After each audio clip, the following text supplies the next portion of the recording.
Welcome back to Rides and Drives Team Radio. I'm Harvey and I'm here with Kaz, and we are in a break between races, right? We just had Barber last weekend and we don't have Long Beach until the 19th. So we've got some time to talk about other things. And today, as of this moment, it is 51 days, 14 minutes, and 57 seconds until the green flag flies at the Indy 500. And we are excited because we're going to be there for the full qualifying, practice, and race experience. And we wanted to talk about some of the things we have planned. Kaz, talk about that. Yeah, as we were sitting down to start planning our coverage, we thought it would be a really great idea to run through it with you guys. First and foremost, so that you know what to expect from us, but also so that we can hear your suggestions. The Indy 500 is such a great event, and there is so much media there, but we kind of tend to cover things from a little bit of a different perspective, more of a fan look. So if there's anything that you want to see from the 500 that you're not hearing about, please get in contact with us, because we're going to be there on the grid, chatting with the drivers, having a great weekend, having 2 great weekends. So I really, please reach out. We'd love to hear your suggestions and hear what you'd like to see. So what's the best way to get in touch with us? DMs on social? Message on any social. You can send us an email, either Harvey or Kaz at ridesanddrives.com. Get in touch with us any way you can find us, and we will happily take a listen. And, you know, who knows, maybe it'll even make the podcast. How much fun. So Indy 500 it's unlike any other race on the calendar, obviously, as it should be. It's the signature event. This year is the 110th running of this race consecutively. That's pretty amazing. And it's a huge event. So qualifiers take place the weekend prior to the race, and then the race is always on Memorial Day. No, on the Sunday before Memorial Day. Oh, is Memorial Day on Monday? Yes. I don't know when I don't work a bank holiday job, so I don't know when the holidays actually are. It doesn't matter yes. to me. So the race is always scheduled for Sunday before Memorial Day, and Memorial Day is the rain day. Oh, okay. Typically. Well, cool. Yeah, great. Monday's Memorial Day. Great. Yeah, race is Sunday before Memorial Day. The qualifiers, honestly, are as much of an event as the race itself, and I would be hard pressed to say which I'm more excited to attend. Yeah, they're both a blast. Qualifying is, let's just say, more nail biting than the race itself, which is exciting and a lot of fun to attend because of the spectacle and all that stuff. But I really do enjoy qualifying and just how much it means. Before qualifying, though, you do have a full week of practice. So May 12th through the 14th, they run race practice. And then on the 15th, it's called Fast Friday. And that's where they turn the boost up and they set the cars in qualifying trim and they practice qualifying. We're going to be there for that. The other thing that happens on Fast Friday is the draw. So we will know which order the drivers will qualify in. And that's at 6:15 Eastern time on Friday night. And I think we ought to do something pretty fun for that. Maybe live stream it, give our thoughts as they're making the announcement. I think could be a lot of fun. So definitely keep your eyes on your socials at 6:15 on that Fast Friday. That's May 15th. Yeah, I think we're going to do a mix of live stream and video content capture for publication later as we're down there. So again, if there's something you want to see live, let us know. We'll go live on Facebook or YouTube. I'm not sure which platform yet. Maybe Instagram. We'll figure out which is going to be best for that. And then, that's a great one to do. Then once they set that order, which is interesting, then the next day is qualifying. Day one, and that's day one. I was just holding up I thought finger. you were making you were interrupting me for saying. I'm just excited that it's day one. I don't know. No, it's day one. I'm having a good time over here. And that day they have practice from 8:30 to 9:30. Then there's an hour and a half break while they make any final adjustments. And then from 11 o'clock to 5:50 is the first day of qualifying. And it's constant running. The thing about qualifying at Indy is it's a 4 lap qualifying session. A car goes out, they run 4 laps, and it's the average time of those 4 laps. So, you got to string 4 good laps together to make it. And we get 2 warm-up laps from each driver, not just one. Is that correct? Yes, they kind of get one, they'll do really slow. They'll do a second lap to bring it more up to speed, and then 2 laps, and then your 4 lap qualifying. And then after you cross the checkered flag, you cool down and come into the pits. So, it takes a while to qualify, when you look at that. So each car will get one crack at it based on their order. I think also it's important to slide in the information here to those of you who are new to IndyCar, new to the 500. Every other race of the year, we have our grid. We know who the entrants are in advance. The Indy 500 does allow for one-off entries for teams to bring additional cars to races. We will certainly see many more cars than we ordinarily do, especially on day one of qualifying. Now, a racetrack is only so big. We can't just say, everybody come on in and race the 500. We have 33 slots on the grid, which means Right. an additional 8 theoretical cars to what we're used to. Right. And yeah, because right now there are 25 cars in the field Hmm. because Prema still hasn't gotten it together. So we don't have those 27. But so you've got 33 places. If there are only 33 cars entered, then they will all qualify on Saturday. All 33 spots will be spoken for on Saturday. If there And are places 13 through 33 are determined and set. set on Saturday, places 1 through 12 get decided on Sunday. So that's kind of a fun thing. And that happens regardless of whether there are 33 or more cars. Now, if there are more than 33 cars registered to race, then 1 through 30 get set on Saturday, and the final 3 spaces get decided on Sunday. So, if there are 8 cars vying for those 3 spots, which happens, it's Mhm. always pretty interesting. And, I mean, there was a year where Fernando Alonso came in and was shooting for a spot and didn't make it. So with Marcus McLaren. Ericsson raced in the last chance qualifier, I believe the year after he won the 500. So Yeah. Indy's the kind of place where you might be seeing some really big significant names down in this last chance qualifier. Don't think it's going to be 8 guys you haven't heard of. You might be crossing your fingers that your favorite driver makes the race itself on Sunday. Yeah. I think for me, last chance qualifiers is the most exciting part of the whole thing. I really Yeah. love it. So we'll see. Yeah. So we'll see. Saturday is a big day where Hmm. you set your fast 12, you set your 13 through 30, and then you figure out who are the, 5, 6, 7 cars, whatever, that are going to be vying for those last 3 spots. Hmm. Then you go to qualifying day 2, practice from 1 to 3. They take a break. Then the fast 12 happens. So similar to a road course where you run a fast 12 shootout, then okay, so then that sets position 7 through 12. And then the 6 fast of that go on to the fast 6. But again, it's the same qualifying format as Sunday, Now, or I mean as Saturday. let me ask you this.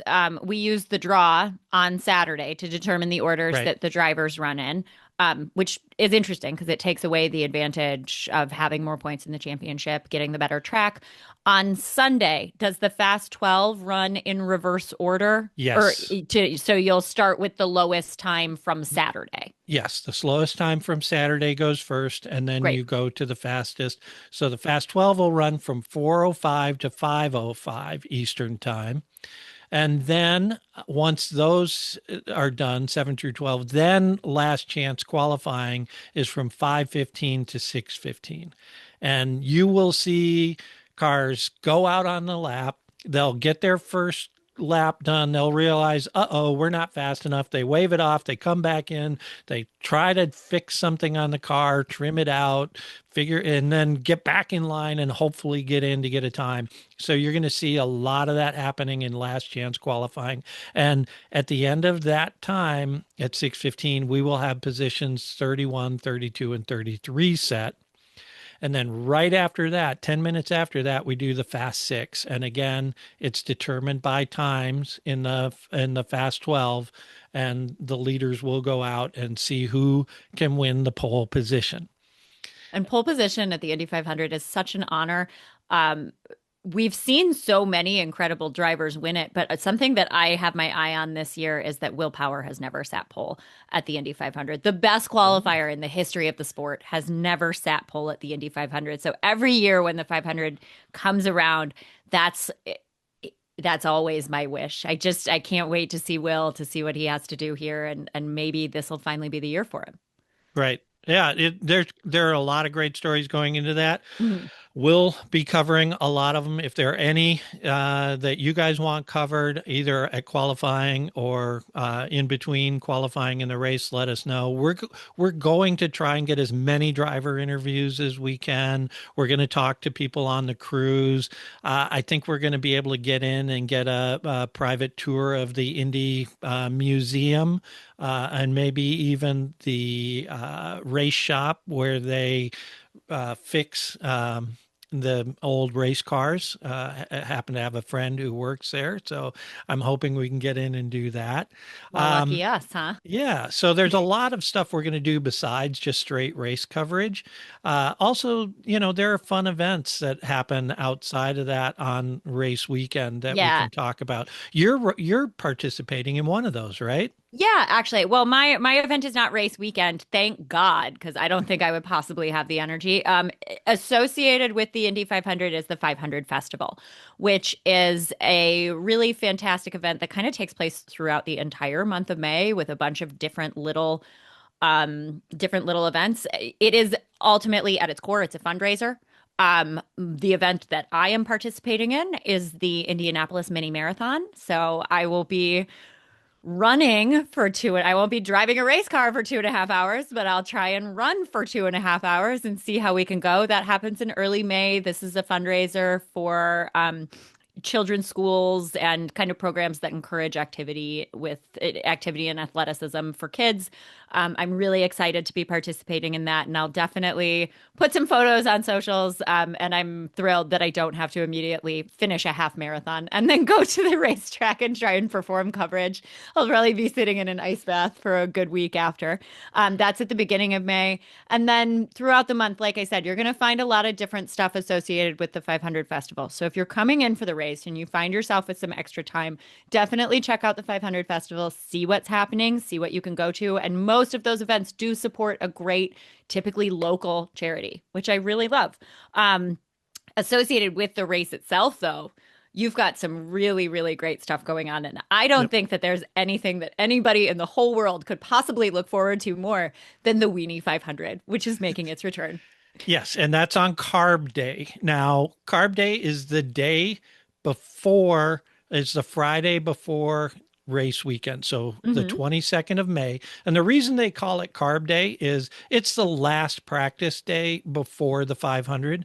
And up until 1963, all of the engines had carburetors. So it was Okay. the last day for them to tune the fuel to air ratio mixture on their carburetors. And that name has just stuck. You know, it's So, stupid because obviously I wasn't watching IndyCar then. I didn't even consider that. Isn't it sponsored by either Coors or Miller Lite? I just assumed it was something about like the carbs in the beer. yeah, I, I, it's Miller. Yeah, Miller is yeah. sponsoring Carb Day. So, yeah, I was no, like, oh, it it's has about nothing to that do with makes those. so much more sense. I can't believe It's it. it's not carb loading day. It's yeah. Before no, it's carb day. It's when they used to tune the carburetor. So there will be practice from 11 to 1 on carb day. 2 o'clock is the Weenie 500. I think we're gonna live stream that because why not? I I think mean, I just need to, for those who don't know, The Yep. Weenie 500 is when 6 Oscar Mayer Wienermobiles race around the track, and they take it so seriously.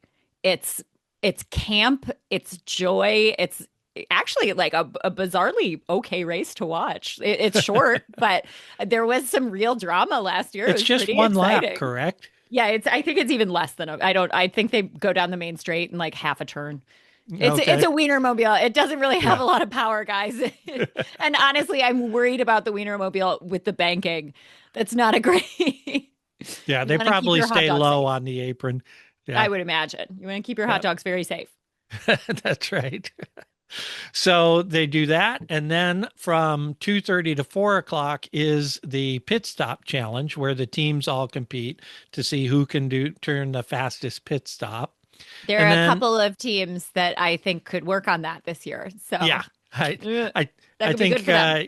yeah, I think Andretti could use a little work, and McLaren as well on that. Although, um, yeah, who's lead? Oh no, it's Ray Hall is actually leading the pit stop season challenge right now. Oh, Graham that's Rahall's team fantastic. has one Good of for the them. fastest pit stops, so that'll happen. And then after that, 4 to 6, there's a concert on the infield. Counting Crows, yay, are Oh, headlining. you So know, as the summer's been beginning, I've been listening to a lot of 90s music. It feels really nostalgic and summery to me. So that actually might be perfect. yeah, so that'll be the concert. Saturday, there is no on track activity. Saturday is strictly a celebration day at the track, and we'll be there for that. There are autograph sessions with the drivers. There's a public drivers meeting, half hour where the drivers get on stage and talk to the fans. So if you're there, that's kind of fun. And then they have a veterans IndyCar drivers autograph session from 12 to 2:30. If you want to get any of those signatures, you have to get to the track at 8 o'clock in the morning and get a wristband. Oof. So the full field autographs of current drivers, you just get in line, and if you're in line in time, you'll get through it. But for the veteran legends of Indy, to get those autographs, you have to get a wristband for that. Harvey, is there anybody who you'll be kind of crossing your fingers you can snag an autograph from? I haven't seen a list of who's going to be there, but if Rick Mears is there, I'd, Hmm. I've always been a fan of his. He was dominating IndyCar when I was, growing up, and then doing advertising for Chevrolet. Emerson Fittipaldi, he'd be someone I'd be interested in seeing. So yeah, the guys that I kind of know. Yeah, So that's great. And then, of yeah. course, there is another concert on Legends Day in the evening. Harvey, who's playing on Saturday night? That I don't know. And it's also not at the track. It's Oh, at White really? River State Park in Indianapolis. So it's an off-site event, but it is tied um, to the Indy 500. So it's like leave the track, go to that, go grab dinner at St. Elmo's, Mm, find a good bar after that. There are a bunch of great clubs in Indianapolis. I've been known to have visited a few back in the day. Great live I'm a music. really big fan of Indianapolis. I love living nearby. There's a lot of great stuff to do. I mean, St. Elmo's, sure. If you can manage to snag a reservation on race weekend, definitely go to St. Elmo's. The $21 shrimp cocktail is actually worth it. Yep. But there are dozens of fantastic restaurants within walking distance from downtown, within walking distance from IMS. You will certainly have a great time in Indy. Yep.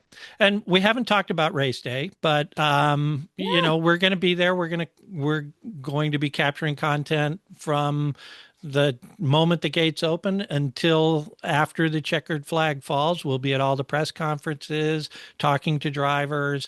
We'll try to get on the grid and do a little grid walk. So hopefully we can live stream that. Just lots of fun that we'll be able to do during the weekend. So stay tuned. We'll have more details as we get closer to that. And the other thing is we will also be producing the podcast from the track, both Hmm. Saturday or after qualifying on Sunday night, and we will also produce a post-race podcast as well on a Sunday after the race on the 24th. So look for both of those to drop. We may do some other short I was podcasts going to throughout say, the I week. think you can realistically expect a couple of shorties from us throughout those that week and a half, 2 week period. Just because when it comes to the Indy 500, there is so much to talk about, and Right. if you and I are going to be gabbing at each other anyway, why not just slap it Just online in case bring our somebody stuff else and wants to record hear it. it? Yeah, that finds our banter interesting. Well, Yes, we hope yes. you do. And if you do, please hit subscribe and make sure you get your notifications. So every time we post a podcast or a short or something, that you get a notification of it, because we'd love for you to continue to follow Rides and Drives Team Radio. We're excited about the 500. We got a lot more coming up. I think I'm going to be at the Sancio Grand Prix as well, so we'll be capturing content from there. And we'll be back with the regular podcast the week before the Long Beach Grand Prix. So those are some things. We'll figure out a subject for next week to talk about, since it's still not a pre-race week, right? Yeah, off weeks are sad. I just wish there Yeah. was more racing. It's always my wish, more racing. Oh well. Well, maybe next week we do something around the different drivers. I think we could do like short driver profiles for people Yeah, or sure. something. I That don't sounds know. good. Let's figure something out. Well, guys, keep an eye on our socials, on our podcast. Drop a comment if you have any suggestions for what you want to see us do at the 500. We could not be more excited that we're going to be able to bring this to you guys from the track itself. Can you tell? It's a literal dream come true. Yeah. So for Rides and Drives Team Radio, I'm Harvey. She's Kaz, and we will see you next week. Drive safe, everybody.